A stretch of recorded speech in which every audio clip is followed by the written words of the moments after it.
Chapter 9 Tippy-Toe. Tree squirrels and ground squirrels were like cats and rats. Their names might sound familiar, but if you stick 'em in the same burrow, you're gonna have a ruckus.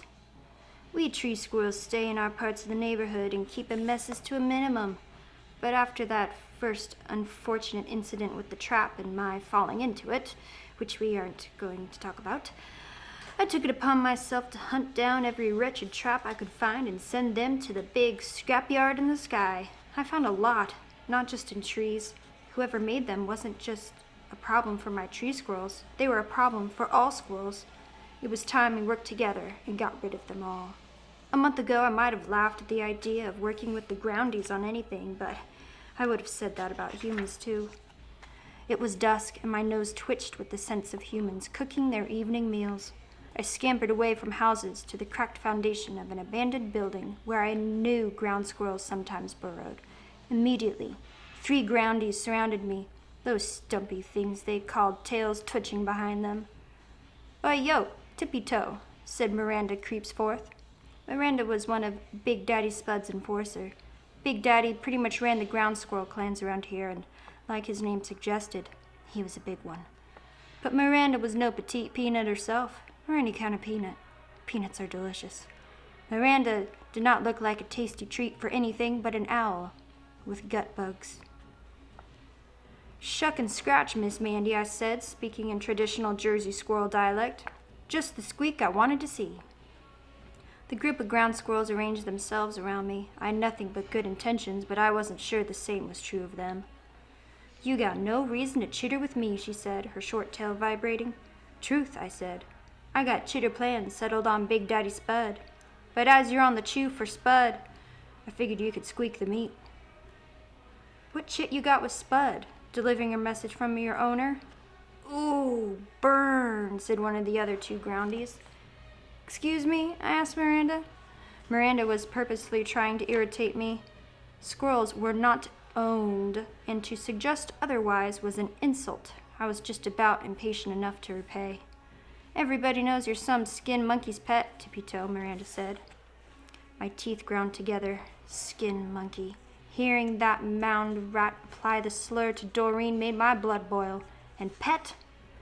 I put my face in front of hers. "Is this crack chitter from Big Daddy Spud himself, or are you being a cat-addled branch-dropping on your own time?" Miranda smirked. "Nice leash," she said, flicking the bow around my neck with a claw. "Your skin monkey owner gave you that little pet." Fast as a snake, my paws were around Miranda's throat, lifting her off the ground. Her companions twitched to move, but I rattled my tail at them. "Stay where you are, or Miranda loses an ear." Their eyes darted from me to Miranda and back again, but they kept position. Miranda's hind paws raked the air, and her front paws tried to pry mine away. "Yeah, right," she said with a wheeze. "My ear? What are you going to do? Chew it off?" I smiled, showing my sharpest teeth. "Look it, Todd, look it," said a human voice. We'd been too occupied with our own quarrel to notice the approach. An adult female human, older than Doreen, stared down at us. Her feet were blocking my escape. I dropped Miranda. Another human joined her, Todd, apparently. "Geez, Tammy," he said, "it's a whole gopher village." The lot of us squirrels groaned almost at once. For all our differences, many of our struggles were the same. Humans. Calling us gophers would be like us mistaking them for gorillas. Nah, Todd," said Tammy. She pointed at Miranda.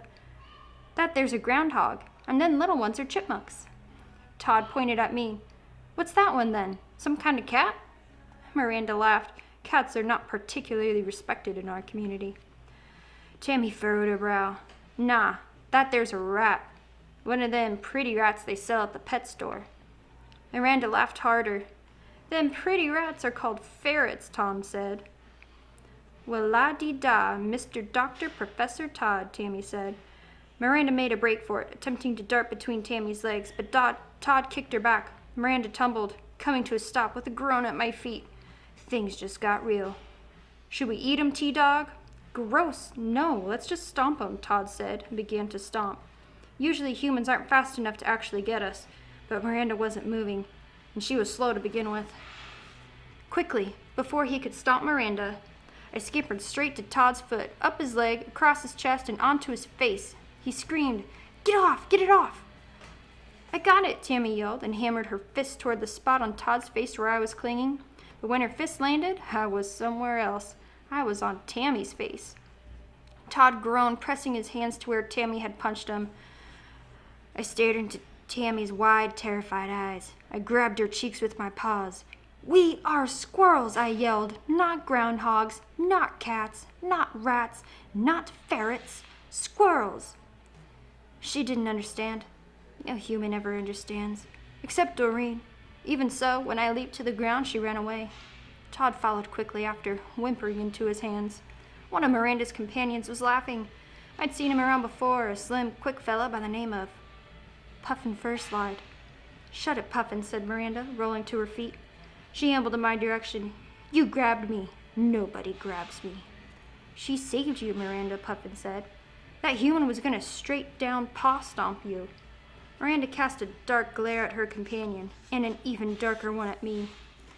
"Big Daddy Spud is going to hear about this," she said, "and then you'll be in a sticky sap."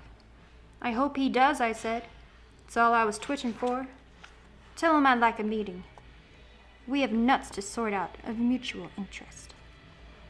Miranda snarled and scampered away. Her two companions moved to do the same, but I grabbed them both by the tails. "And you two squeaks. When she cracks open the story, make sure the fruit of it is the truth." They nodded. Puffin even said, "Yes, ma'am," which I took to be a good sign. I let them go and scampered back to the trees. I had work to do. Big Daddy would be in touch, and that meant I had a family meeting to plan.